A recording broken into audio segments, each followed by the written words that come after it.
Ladies and gentlemen, you're all very, very welcome to today's symposium. My name is Johan Malm, and I will be the chairman for most of the day.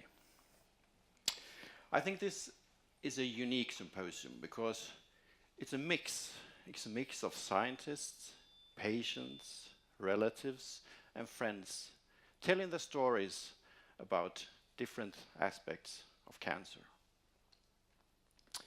It's a mixed bag. Very, very much so. And our team is behind all the research that we do here in Lund is also a very much a mix of people with different competences and coming from all over the world. And we need this mix because cancer is a very complex disease, and you need different kinds of skills to fight it and to learn more about the disease. Cancer seems to be more common today than it used to be. Here you can see the number of cancer diagnoses on the y-axis during the last almost 50 years. And on the x-axis you see the year. Now the upper curve is for men, diagnosis in men. And you see it increases all the time. There is a trend that cancer becomes more and more common in men. Now the next curve is for women. It's the same tendency.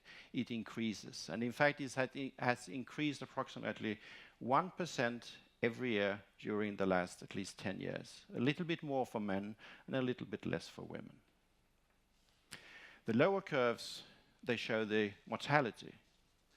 And luckily enough, it seems to decrease.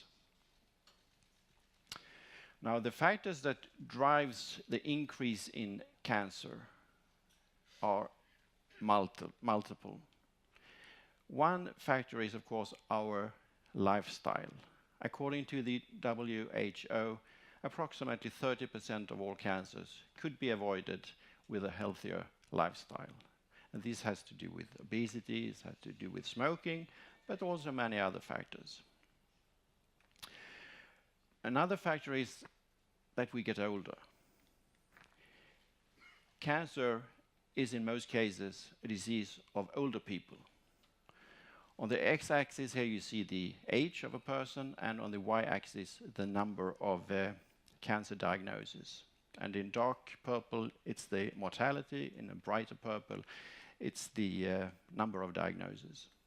And you see, as you get older, the risk of being diagnosed with cancer increases, and the risk of dying in cancer increases. The most common cancers in Sweden, in women, are breast cancer, skin cancer, colon cancer, and malignant melanoma, and lung cancer. And for men, it's prostate cancer, skin cancer, colon, bladder, and malignant melanoma. This is in Sweden. The pattern is different in other countries. Not all cancers increase, but the ones that really increase in women, those are the skin cancers, both the non-malignant melanoma skin cancers and malignant melanoma. They increase approximately 5% every year. 5% every year, that's a lot. Just imagine if the interest rate on the money in the bank was 5%. All of us would be very happy. When you do this kind of research, you need samples, and you need to exchange information, and you need to collaborate with people. We collaborate with people all over the world. In Asia, and in the US, and in many different centers in Europe. And some of them are indicated on this map. So collaboration, sample exchange, and information exchange, those are key factors to pursue good research. And the sample quality has become more and more important as our analysis technology becomes better and better and more sensitive. And therefore, we have also worked together with other biobanks in Europe. Within the European Union, there is a infrastructure called BBMRI with biobanks in many, many countries, many sites in different countries, trying to have the same guidelines and protocols so we can compare our results and have comparable sample quality. And a lot of this research aims at finding biomarkers. And a biomarker is something that tells you about the presence of a disease or about the characteristics of a disease. Now imagine that this green monster is a disease, for example, a cancer. Can be very hard to find, and you don't want to do surgery unnecessarily. Now, if you could measure something instead in blood that mirrors the tumor, that would be very good and very easy for the patients to do. Or if you could take a biopsy and analyze a special molecule in the tissue that tells you that this tumor is sensitive or it's not sensitive, or the prognosis is good or it's bad, it should be operated or you don't need any surgery, that would also be very good. So biomarkers is a key factor that we aim at finding for all the diseases. And it can be illustrated like this. This is a molecule that resembles the tumor, but it's not actually the tumor itself. It could be something that is secreted from the tumor that you can analyze in blood. Now, with these few remarks, I would like to finish up the opening with a few practical pieces of information. Now, we have many talks today. Most of them are 10-15 minutes, which we'll try to keep them to 10-15 minutes. And if there is time, you're, of course, very welcome to ask questions after all the talks. And we will have half an hour or so in the evening or late afternoon where you can also ask questions. And you will have lunch, of course. A little before 1, we will serve lunch and coffee in the afternoon. The emergency exit is located right behind you, and restrooms are found outside. And please turn your mobile phones to a silent mode.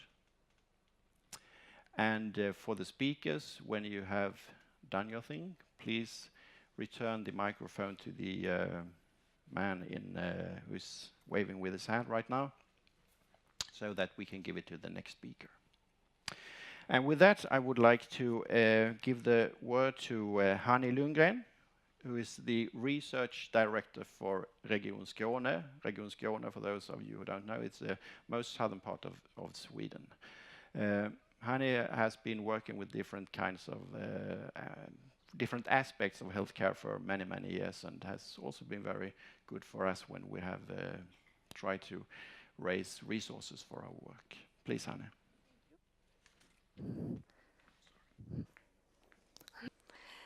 I would start to extend a warm welcome to Skåne and the region Skåne and the beautiful city of Lund, summer city today. I'm honored to have given the opportunity to open this conference and be able to inform you and boost a little bit about our region. We are a county council with extended responsibilities and therefore named region. The region council has 149 elected members, which decides about everything from healthcare and public transport, culture, issues about regional development, and so on and so on. They also take a decision about taxes and fees. For example, fees for trains and buses, but also for the healthcare services. We have a regional development strategy that's very important, and it is formed together with our municipalities, industry, and academia. A bit about the region Skåne, that's the organization. It was established in 1999. It was 2 county council who merged into 1 region. We are one of 7 university county councils, so we have a substantial funding for R&D in education. You can see the figures here on ciphers, but on top of this, every year we have about 11,000 students who get a practical education in our operations, so that's quite a bit. And we are one of Sweden's largest employees. Scania, as Johan told, is most southern part of Sweden. We serve 1.3 million people, and services cover everything from telephone-based advice to health center appointments and specialist hospital treatments. And it's quite a large operation. So, every day there's really a lot going on in Skåne, and here are some of the things that we, as Region Skåne, as organization, in one or other way, has a responsibility for or facilitates. So it's a lot being done just as we speak.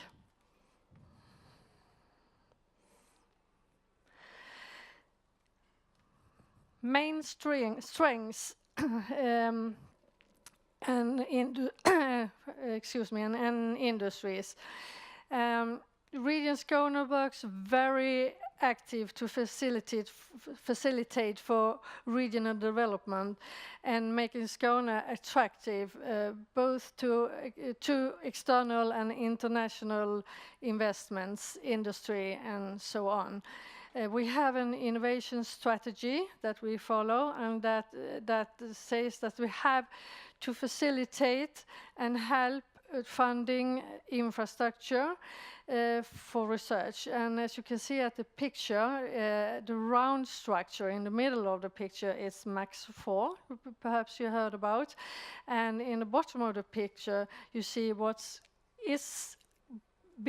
we are building now together with academia, and that's the ESS. But also, we have 2 sites. We have also a very large agriculture and food industry, and here in Skåne, it's quite a little geographic area. We grow more than 50% of all food crops in Sweden, so that's quite interesting. And we also have new types of industry, like game development industry, and Massive is one of the companies, perhaps you have told them, and that's very exciting. But very important for us are the universities, colleges, and we have 4 of them, and there's about 95,000 students in Region Skåne, and lots of researchers who are very important for society and development.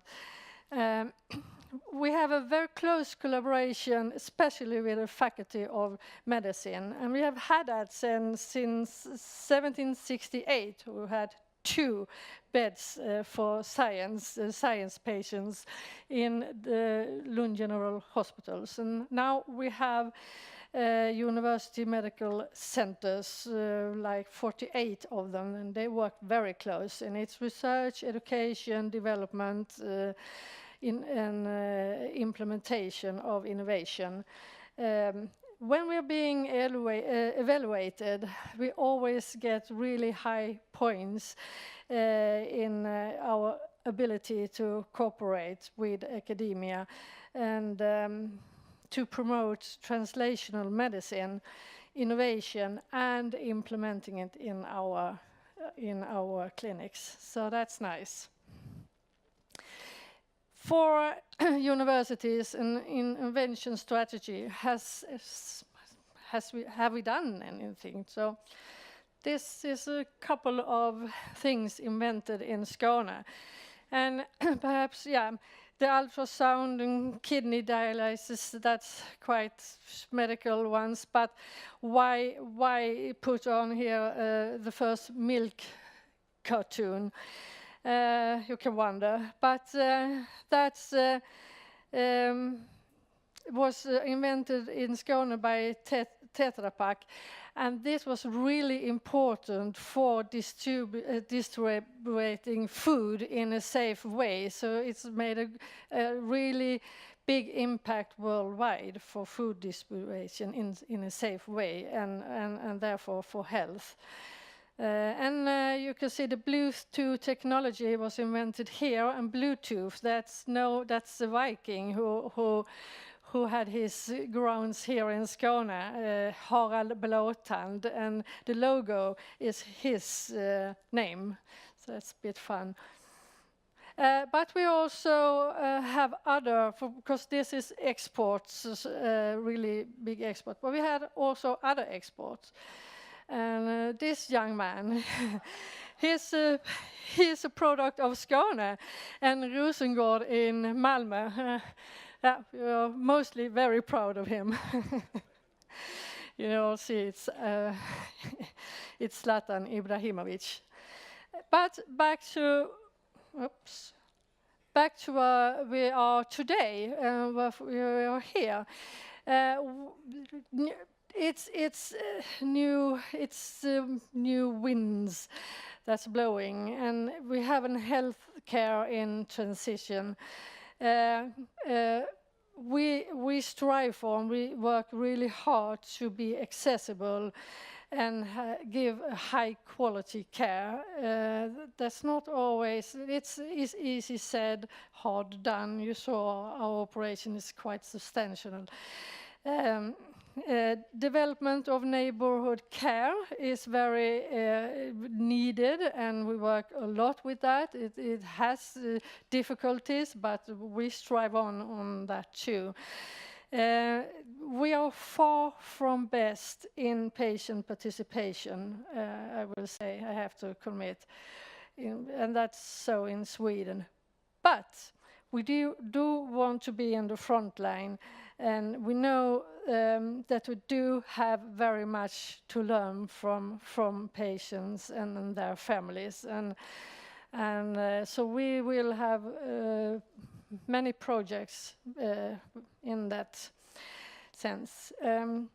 We have to change from what's possible to do technical to what we need to do, and which problem we have to solve, and need-driven innovation. It's important, and we have MedTech for Health, big programs working with that, and that has patients' influence in all their projects. So that's really important. Personalized medicine, and we're going to hear a lot of that today, I suppose. That's very important, but also for us in the healthcare sector to give a more patient-centered care. There we have specialists and the teams around the patients, and not to patients going from one to another, and also involve families in a broader way than we do today. And last but not least, to be able to give a more holistic perspective on the patient's treatment. The patient we hope to be able to give the patient a treatment according to their wish of lifestyle.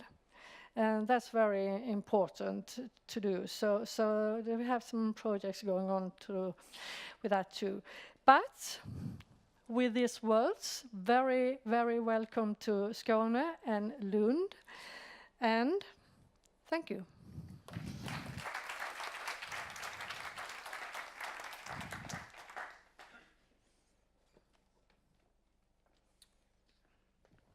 Thank you very much, Hannie. Thank you. Thank you. Here is something to drink for lunch. Thank you.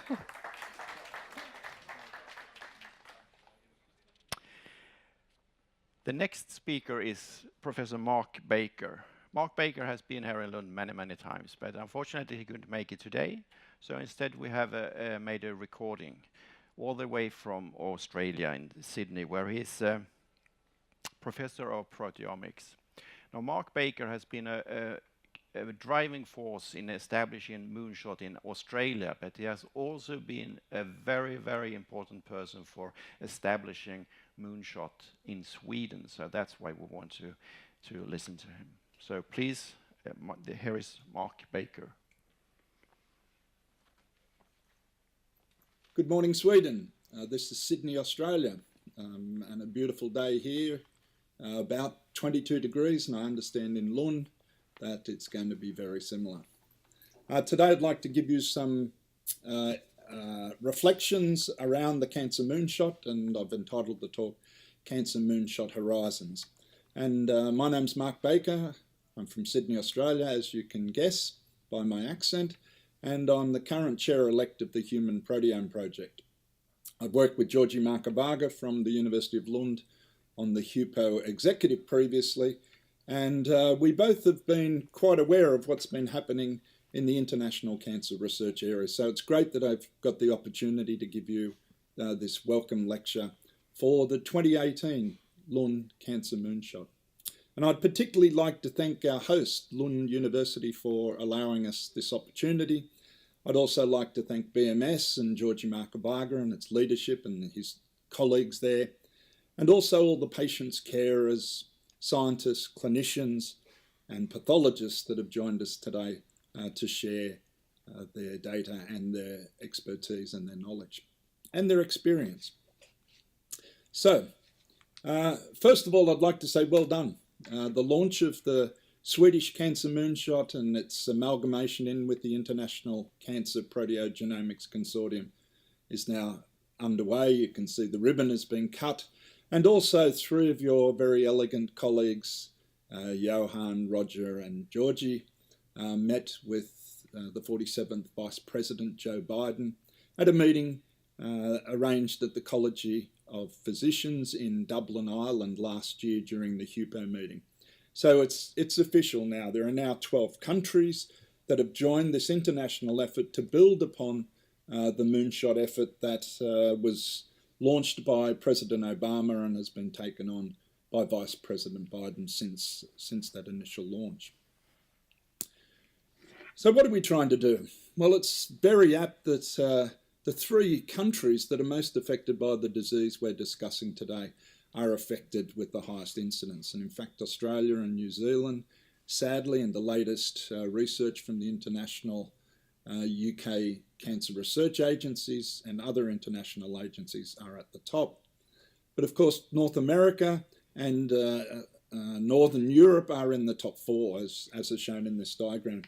So it's a pretty major disease. We're not talking about something that's a rare disease, although there are some rare types of cancers that give us particular information that allow us to fight the big five. So we shouldn't forget that fighting rare cancers is a means for us to have knowledge in general about how we might fight cancers.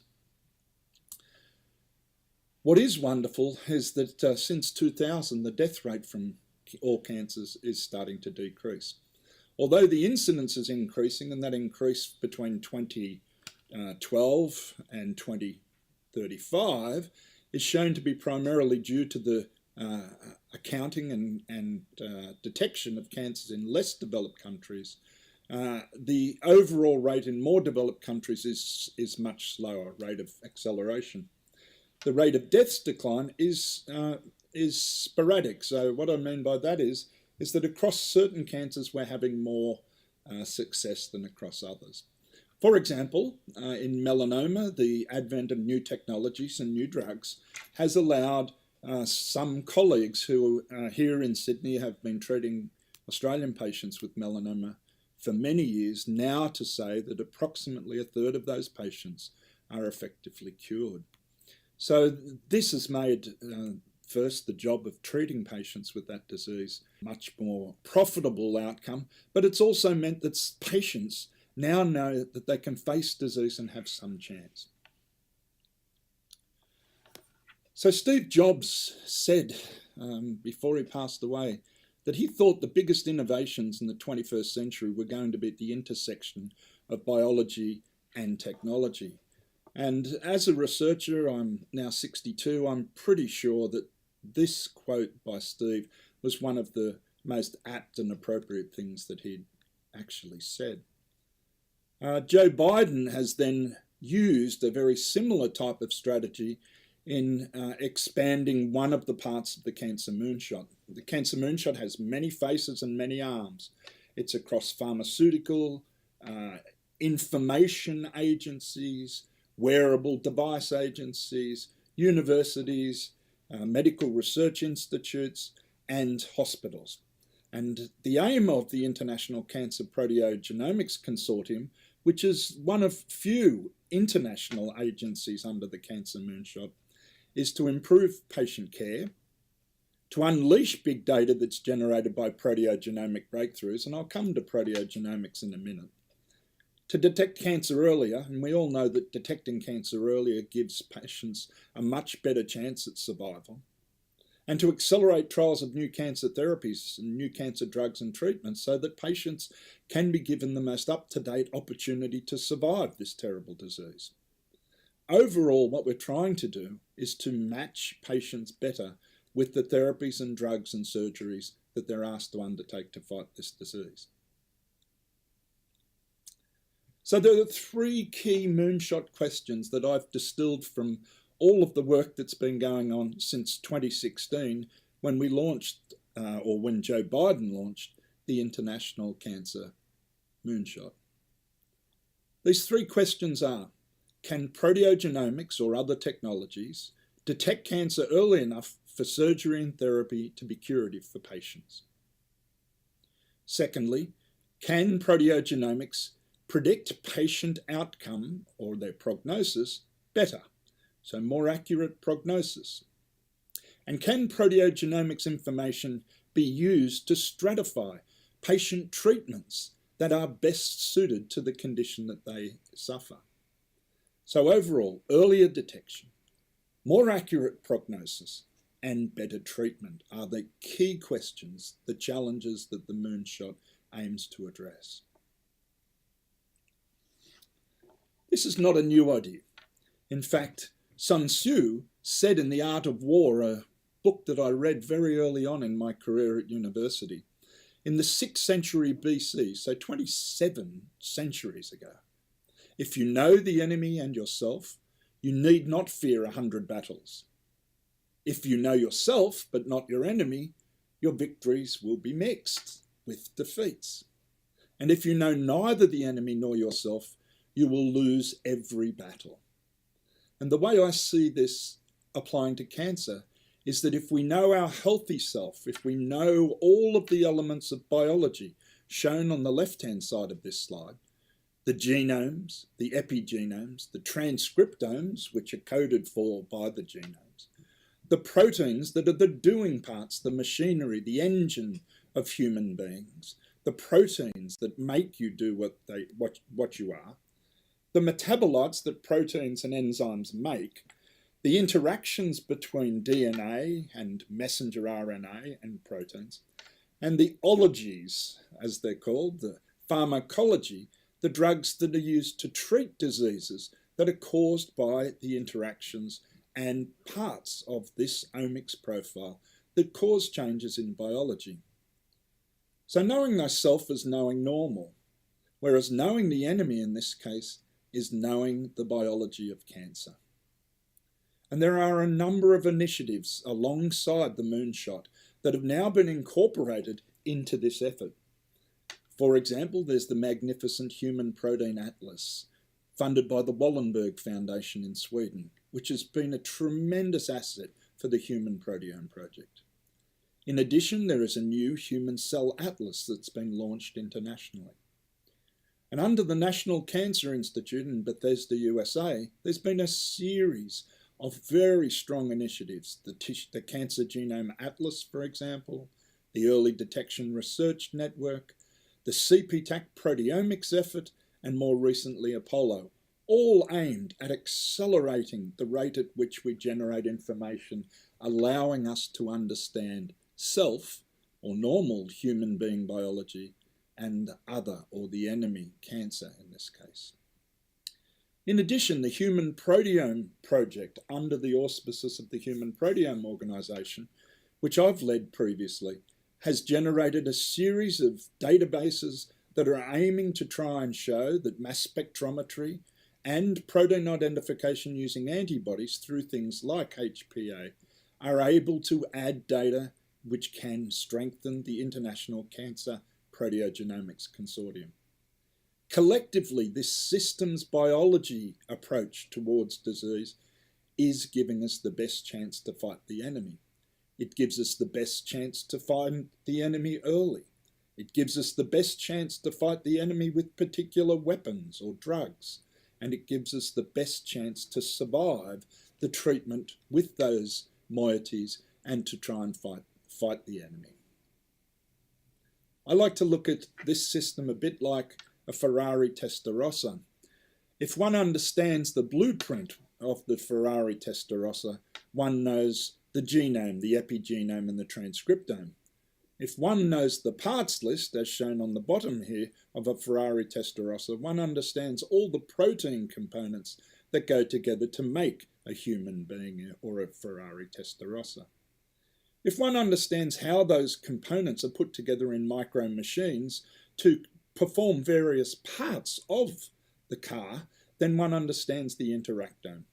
And overall, the final physiology or the final makeup of the human being or car is when those machines are put together into a functional living machine. And on the bottom is the time in which we think we will be able to access complete comprehensive information about each of these. The last is pathology. And you can see along the top how, because we do not have complete comprehensive information about these various omes, that the overall way in which we understand pathology is very sketchy and at quite low resolution.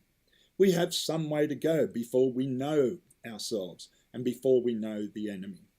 So we have a task ahead of us, and this has been what Biden has set us as a challenge, to accelerate the way in which this knowledge is captured and shared around the planet. We also know that cancer is an insidious disease. It affects a number of pathways, and these have been called by Hanrahan and Weinberg as the hallmarks of cancer. And this framework now is giving us an opportunity to examine the various hallmarks of cancers and strategies we might use to fight it. And again, the aim of precision medicine in fighting cancer is to know thyself and thy enemy in molecular terms, including genomics, but not just restricted to genomics. This includes transcriptomics, proteomics, glycomics, and metabolomics. The more information one has about their enemy, the better they are able to fight the enemy. So this is the ICPC International Consortium. It's now 12 countries, with India being our latest country to join. Sweden was one of the earliest countries, as I mentioned earlier, and Australia was the first. But we're very, very proud to have such a strong international consortium that is so engaged with the major cancer agencies around the world. We're also committed to the sharing of data openly, to the sharing of new developments, and to the sharing of clinical trial data. And as this consortium grows, I'm sure we're going to see much greater outcomes from it. How can we accelerate the progress in cancer research? We can exchange scientific ideas and innovations. We can have our students moving between institutions and sharing that knowledge. We can shape cancer grand challenges and ask philanthropists to come on board to fund and to help us accelerate those challenges. We can improve funding rates by working collaboratively. We can share technologies easily these days.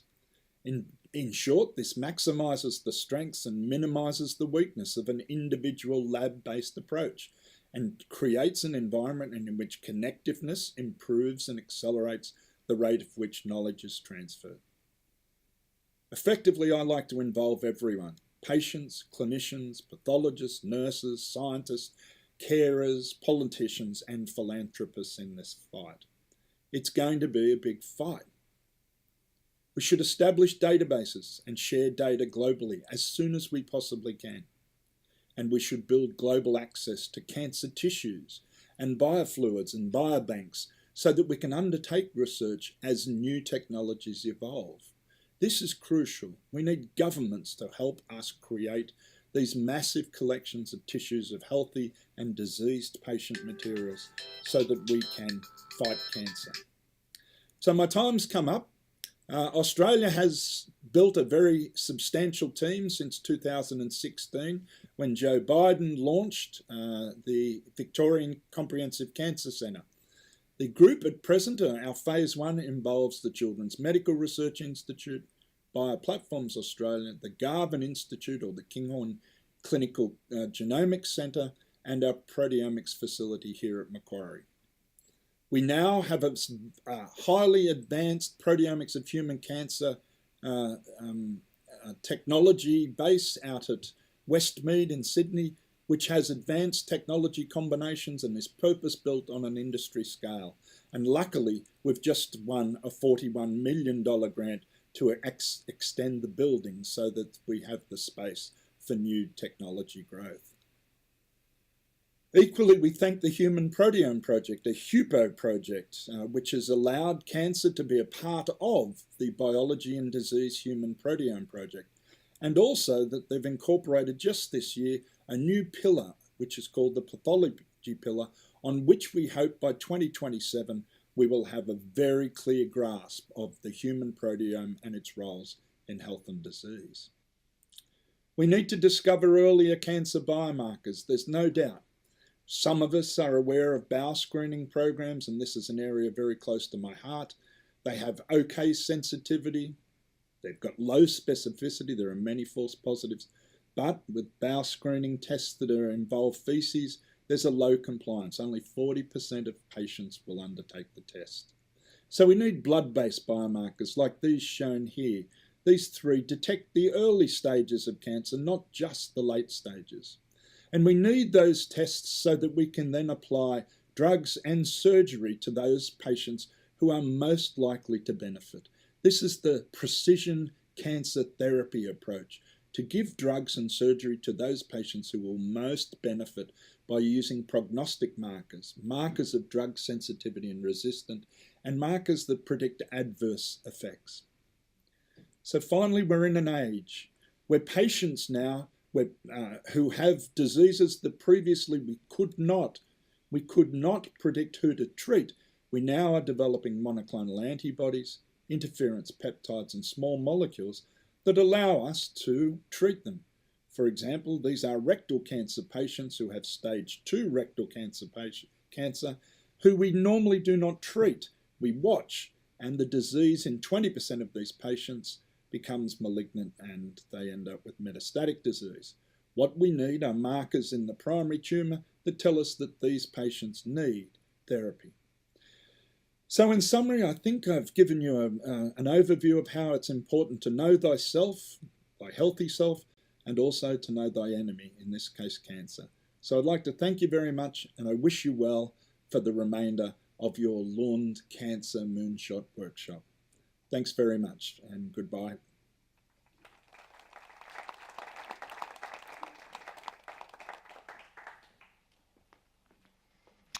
Thank you very much, Mark Baker. I guess he's asleep right now in Sydney, so we won't be able to ask him any questions. The next speaker is Professor Marko-Varga, who is Professor of Clinical Protein Science at Lund University. And he will, well, make an introduction yourself, please. Thank you, Johan. So, the cover page of this program book, this very nice image didn't end up by coincidence. So this is actually the first time, difficult to see bad light, but it's the first time that we were able to show where the drug ends up after administration. So this is from a lung cancer patient, and of course this was the first time ever, and we did it in this team, and we got AstraZeneca to help us in the study. And so this is kind of historic, that's why we put it there. So I would like to start with this slide. I just came back from Japan, Tokyo last week, and I was invited by the Cancer Moonshot group in Japan. So they told me, György, we're going to have a dinner, and this is what was served. So if you think about our logo, it's pretty close. Well, that's Japanese details. So we are very excited and very happy to work with the Japanese team that are building up right now. So in order to build something that we will hear about today, you need people. And this man is the person who has been with us from the very beginning. And Hans Galin, he is very instrumental in the Berta Kamprad Foundation. So it's IKEA support in cancer science and development. So I talked to Hans just recently, and he sent his apologies, and he wanted me to say that he wanted a slide where I mentioned that he is very sad, he cannot be here, he needs to be in New York, but he is very happy and he's very proud. You know, it's not often this man says that. He's very proud about the build of the Cancer Moonshot that we have done here with the European Center in Lund. So Hans was very early on a very strong supporter, and he immediately grasped. He's not a clinician, and he's a businessman. He's a lawyer, and he's an economist. But he was very quick on, and we are extremely grateful. And it's always nice to meet Hans, but he's always very demanding. But that's fine. So having said that, to put together a program for this meeting was actually not very easy. And we invited, so the whole idea came with the PRF group, patient, relative, friend. We wanted the focus on the patient, and we wanted to build the science and the capabilities that we build around it. Very much like Mark presented from Sydney. So when we did that, we invited Carola Bolzo. And some of you know her, like Raj, Tabo. And so I called her up from Paris, actually, a few weeks ago, and from a cancer meeting, and I asked her if she would give a talk here today. And she has had breast cancer. She came out of that. She's been pretty okay for more than 10 years. And then she has had a rough ride the last 4 years. And Carola, she said immediately, yes. I explained what this is about. She said, yes, I'm in. I want it. I want to tell my story. And what happened was that, so as we spoke, her situation got worse and worse. So this is a picture I took with her son, Christian. She was very proud of. And then she actually passed away last week. So when that happens, I got a call from her best friend, Gabriella, to the right on this picture. And Gabriella was with Carola the last 30 hours in Vienna. And then she called me 2 days later. And then she told me that she went to her house. And in her house, she went to the bedroom. And in the bedroom, Carola had placed the ticket to Lund to participate. So she bought it. She was ready to go. And she actually also had a printouts of all the slides that she was going to present here. So this will not happen. And I would like to dedicate this symposium to Carola. Okay, so that's an experience you get when you start to put together a meeting like this. And then things happen all the time, and usually what we say is life, right? So a few days later, I got an email. And this email was from Eve. Could you please come front? And Eve is a student. She is from Manchester, UK. And she visited us end of last year, right? And she was in the Christmas party. And Eve was interested about what is Cancer Moonshot and how does it work. And she sent, in this email, I got a video, I got a film that she made after as a reflection of her visit for 3 days in Lund in December. So I almost had finished my introduction speech here, but what I did, I threw everything out, and I wanted this video to be the introduction. Let's sit down here.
Hello everybody, my name is Eve Kelly, I am 15 years old. I was lucky enough to spend a few days at the BMC last December. During my time with you, I learnt a little of what you do and also about the Cancer Moonshot initiative you have undertaken, which is incredible. Can I firstly thank everybody at the BMC who looked after me so well during my visit, and of course for the Christmas party, which was great fun. My visit to the BMC has reinforced, inspired and strengthened my belief and interest in biology and medical research, for which I thank you all. Since returning back from the UK, my own family has been exposed to cancer, with both my auntie and long-time friends being diagnosed with various types of cancer. Because of this, I thought it would be a good idea in context of your symposium if they told their stories and how this has affected them, their families, and their friends, which they have agreed to do. I would like to introduce you to my Auntie Jackie and Fran, who is a lifelong family friend, to tell their stories.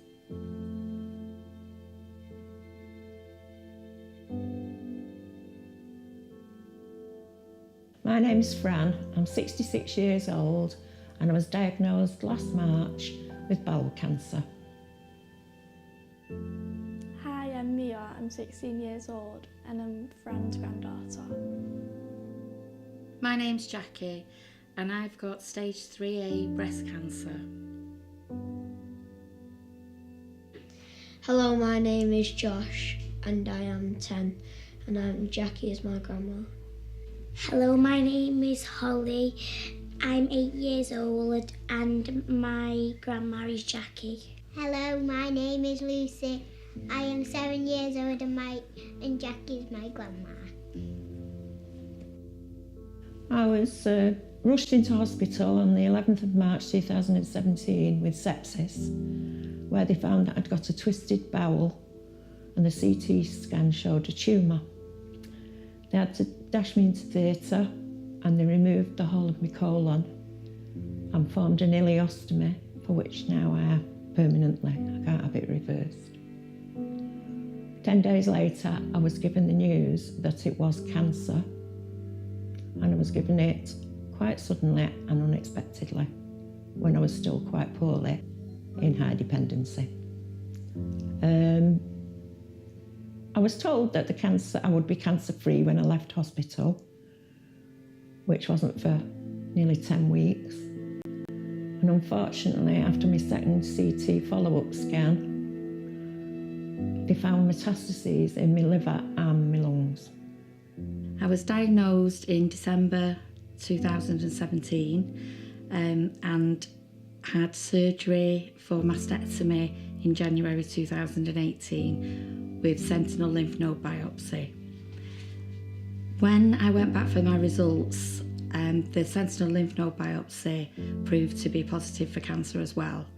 So I then had to go in and have lymph node clearance surgery. And I was also started on hormone therapy for 10 years. After starting on the hormone therapy, which is only tablet form and seems quite easy to take, but the side effects are quite hard.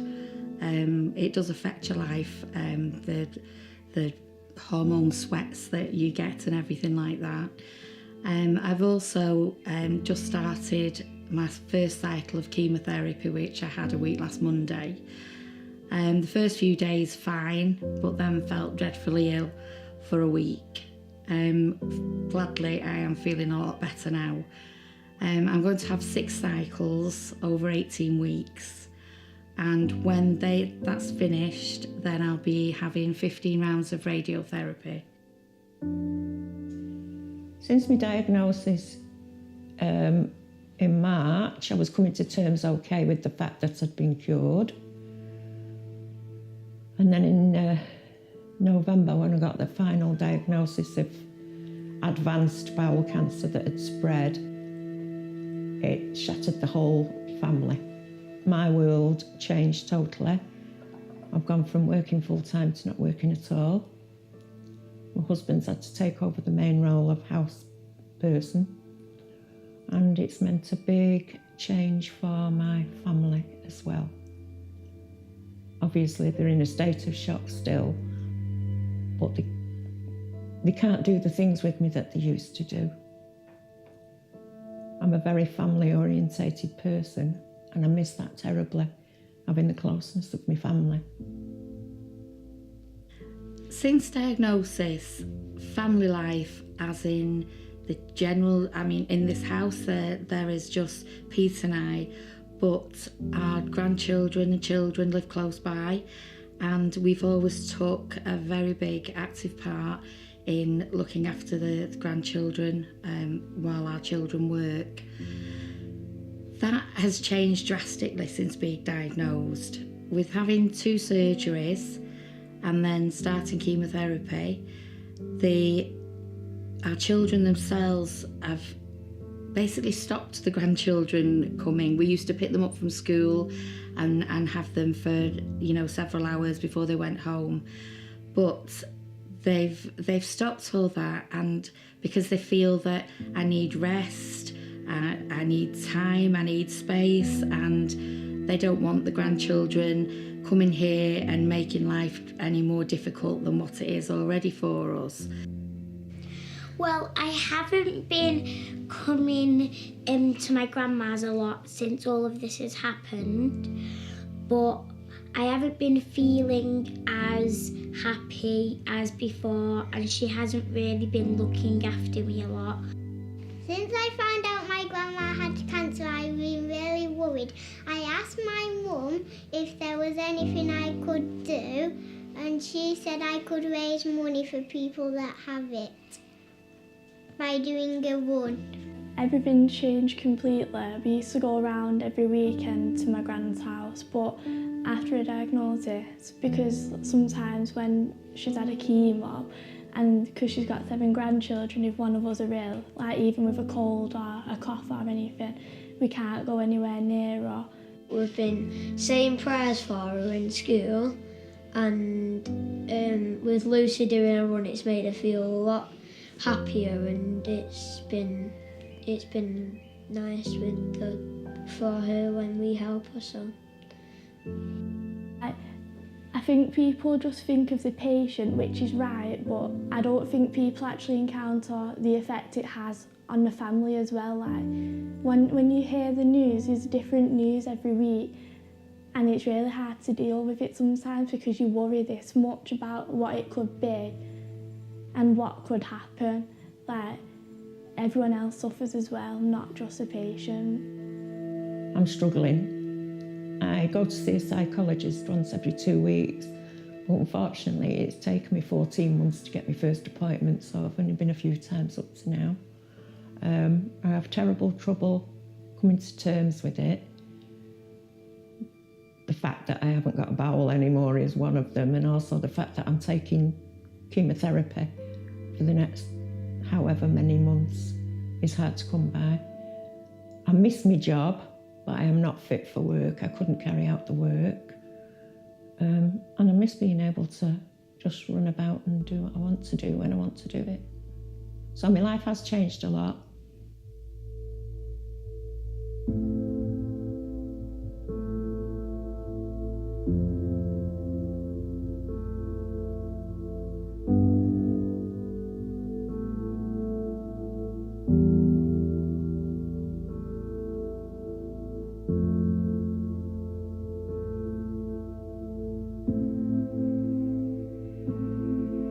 They are doing a brilliant job. I would love to see some sort of vaccine be there in the future. And also, I think more than anything, I don't know how they need to do it, but something needs to be done at the ground level of the patient with the GP so that cancers are diagnosed earlier.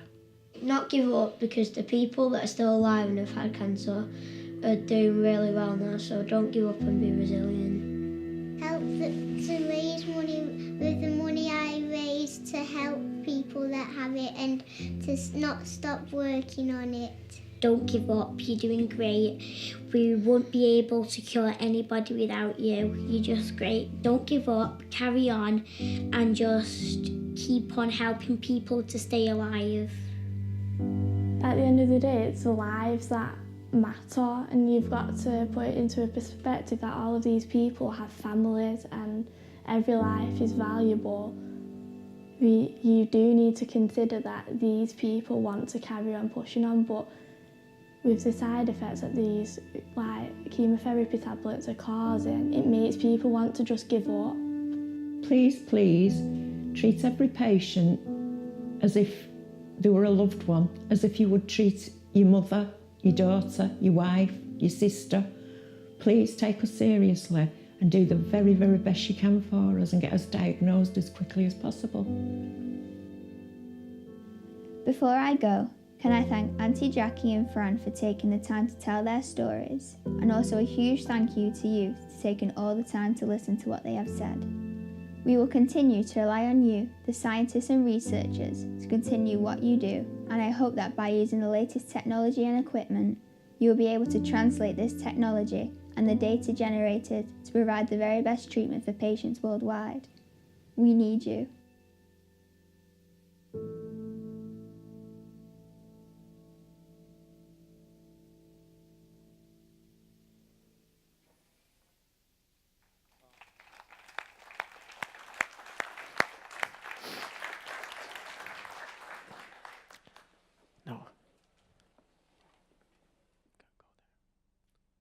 So,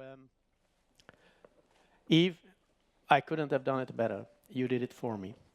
Thank you ever so much. And you're always welcome to come whenever you want.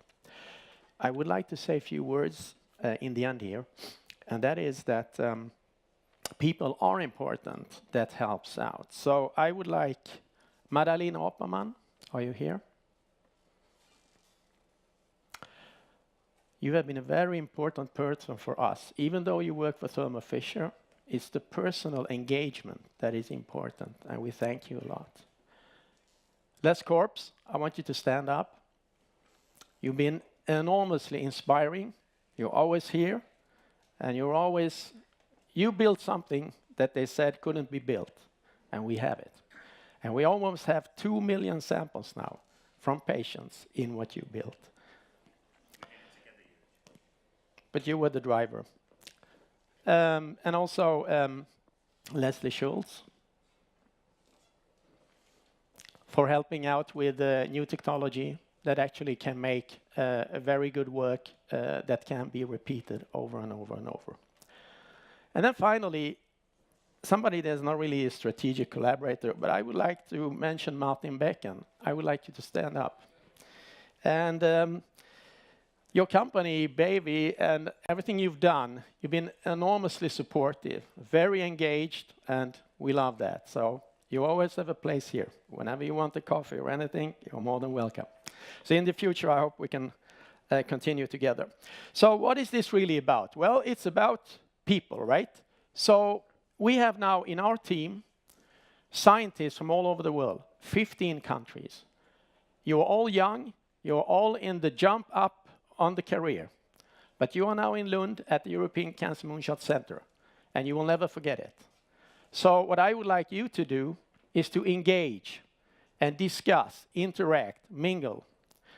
And the reason we have all these speakers here is because we want those that have responsibility in healthcare, that are medical doctors, that are expertise, that are pathologists, and that are senior management, also very important in the healthcare area, to interact with these young kids.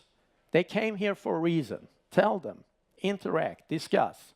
And also you patients who have the experience, relative friends. That's what all of this is about. Thank you.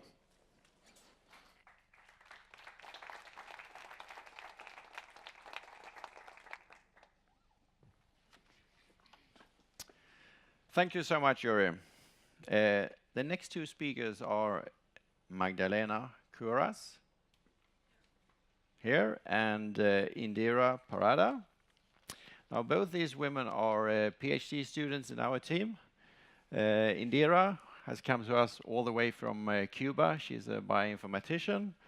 And Magda, she's almost at home here in Lund.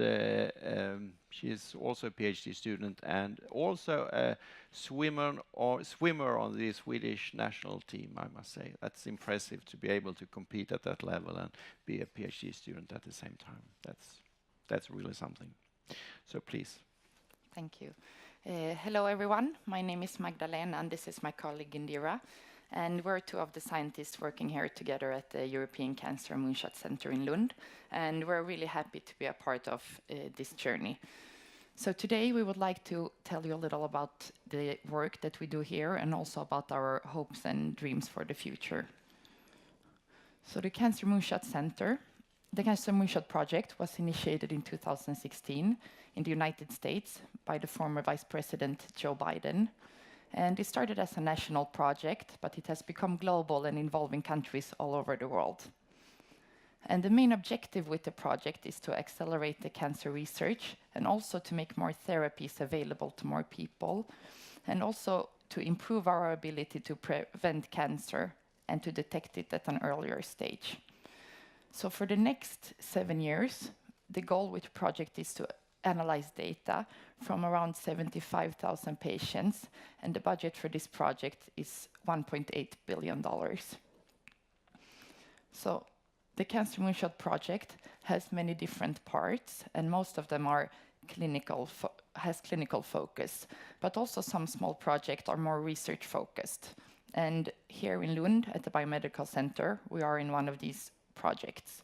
And we work with genomics and proteomics, or genes and proteins. Because today we know a lot about the human genome, but we don't know so much about the proteome.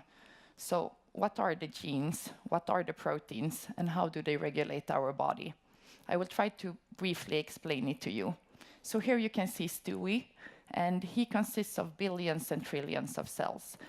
And in each cell, you have the cell nucleus, and in the nucleus you have the chromosomes and the genes. And the genes, they actually code for the proteins. And proteins, they do most of the work in our body. So does anyone of you know what an antibody is? Well, that's an example of a protein. And another example are enzymes, and that are molecules that are very important in cancer development. So what we want to know is which of all the proteins are the most important in cancer development and in the metastatic process, and which proteins can be used as markers to diagnose the tumor at an earlier stage. And the reason why we want to know all of this is because today we know that more than 1/3 of all people will be diagnosed with cancer at some point during their lifetime. And of the about 200 different cancer forms that exist, skin cancer is the most common. And malignant melanoma constitutes about 1% of all these skin cancers.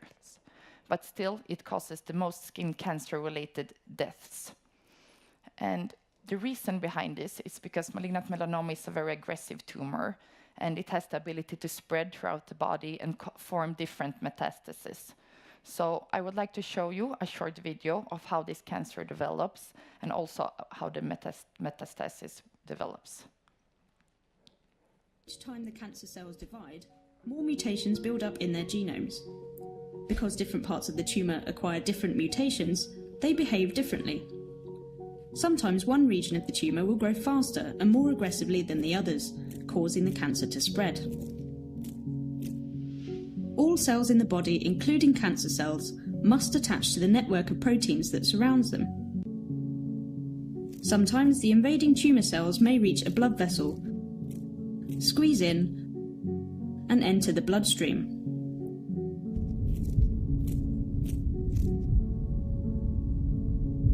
The cancer cells take a bumpy journey to a distant part of the body. Sometimes they are able to squeeze out of the blood vessel into healthy tissue, where they can start forming a secondary tumour. This ability of cancer cells to invade and spread around the body is called metastasis, and it represents the biggest challenge in treating cancer. Yes, and as you saw, that is why it's so important to detect it early. But we also have another problem, and that is the tumor heterogeneity. So here you can see pictures from malignant melanoma tumors from 4 different patients. And as you can see, they are very different. And the difficult part is to figure out how will you treat all these different tumors and how aggressively should they be treated. Do they have a high probability to spread or a lower probability? So what we want to do is that we use these pictures together with the protein data that we get, and we try to correlate it, because we want to build some kind of diagnostic patterns. Because the more tumors we analyze, the more information we will get about the disease. And the better the foundation for decision making it will be in the clinic between the patient and the clinician. So how can all of this be accomplished? Could you tell us, Indira? Yes, of course. Well, I would like to start by talking about sample collection, because this is one of the most important steps in our research. It's the foundation of our research. So in this moment, we are collecting samples from tissue, from the hospital that they are tissue and blood samples. They come from patients that has malignant melanoma disease. So as you can imagine from this, it's very important to ensure the quality of the sample, because otherwise we cannot get reliable results in the end. So once we samples arrive at BNC, they are divided in a small tube. But all this process is completely automated. As you can see here, Jonathan, the only thing that he has to do is just to put the tube into the machine, and then after a few minutes, he will be able to take out the new small tubes and then put it then into the -80-degree biobank. So now I can tell you with pride that we have one of the most important, one of the best automatic storage systems with capacity for around 5 million samples, and so far we have collected around 2 million samples. So as you can see, it's a huge biobank. I will show you this biobank in the afternoon, but it's almost twice Jimmy. So once we have the sample and we decide what kind of experiment do we want to carry out, we go to the analytical techniques. The first one is the histopathology. Here, the researcher is able to see through the microscope the tissue.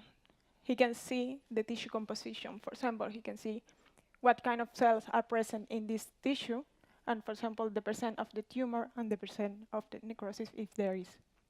Then we have these important steps as well, that is sample preparation, because we need in this stage, we need to take the solid material from the tissue and get liquid material. So we need to dissolve of this material too.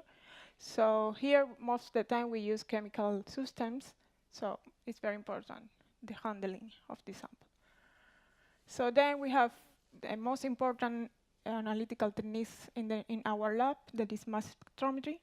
Imagine that you can identify and quantify thousands of proteins from the one tiny tumor piece. So it's very, very, very important. So in the afternoon, Erica will show you this lab as well, but so far I can tell you that we have the top equipment in our labs. So once we have all these results, imagine that we have the results into the computer. Now we have to analyze all this data.